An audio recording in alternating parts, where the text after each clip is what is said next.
Y más o menos ya tenemos una idea de cómo va a ser el calendario de votación argentino.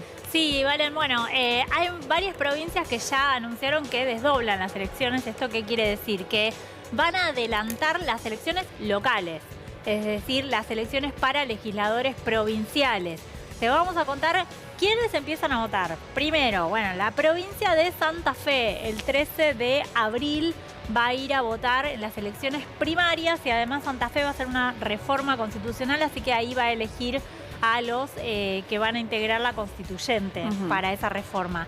Y después las elecciones generales van a ser el 29 de junio. El 4 de mayo se va a votar en las elecciones de Salta. Ahí no va a haber paso, ahí son directamente elecciones a legisladores y también se elige un intendente. El 11 de mayo va a haber elecciones también a legisladores provinciales en Salta y en San Luis. Y en la ciudad de Buenos Aires anunció Jorge Macri que las elecciones van a ir desdobladas de las nacionales y van a ir el 6 de julio a las elecciones locales, a legisladores, ¿no? Legisladores de la ciudad de Buenos Aires, a las elecciones generales. Ahora la pregunta es, ¿qué va a pasar con el calendario nacional? Porque todo esto estamos hablando de elecciones locales. Pero ¿qué pasa con las elecciones de diputados nacionales, de senadores nacionales en las 8 provincias que eligen? Bueno, no se sabe si va a haber paso o no todavía, porque el gobierno mandó un proyecto y quiere que el Congreso trate justamente la eliminación de las PASO o en todo caso la suspensión. Pero llegan, digamos, a debatirlo y a suspenderlo o cancelarlo. Bueno, el gobierno quiere que eso se trate ahora en sesiones extraordinarias en el mes de febrero y que ahí se vote la suspensión o la eliminación. Lo que pasa es que necesita un acuerdo político bastante importante porque para eso se requiere de una mayoría agravada, ¿no? Una mayoría absoluta para poder eliminar o suspender las elecciones.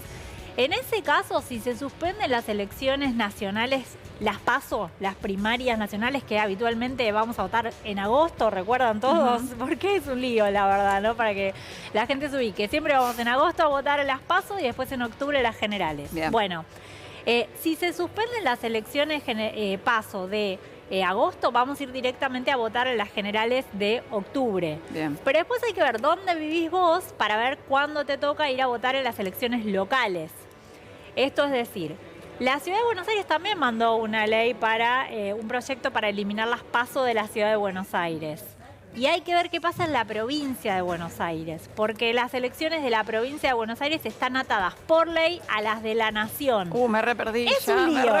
Bueno, es un lío. ¿Cuándo se publica esto? Es un lío. Bueno, primero tenemos que saber si en febrero el Congreso vota la suspensión o la eliminación de las PASO nacionales, ahí vamos a ver si tenemos que ir a votar para las nacionales, para diputados y senadores nacionales, si tenemos que ir a votar en agosto o si vamos directamente en octubre. Bien. Y después, depende de dónde vos vivas, en qué provincia vivas, te van a, obviamente comunica cada autoridad, cada gobernador, cuándo son las elecciones locales. Si vivís en la Ciudad de Buenos Aires, te toca el 6 de julio ir a votar legisladores de la Ciudad de Buenos Aires. Si vivís en la provincia de Buenos Aires, todavía no se sabe si van a ir enganchadas de las nacionales o no. Así que atención, porque en cada provincia es diferente el calendario electoral. Inaugura Santa Fe el 13 de abril con las primarias provinciales. Gracias, Gaby.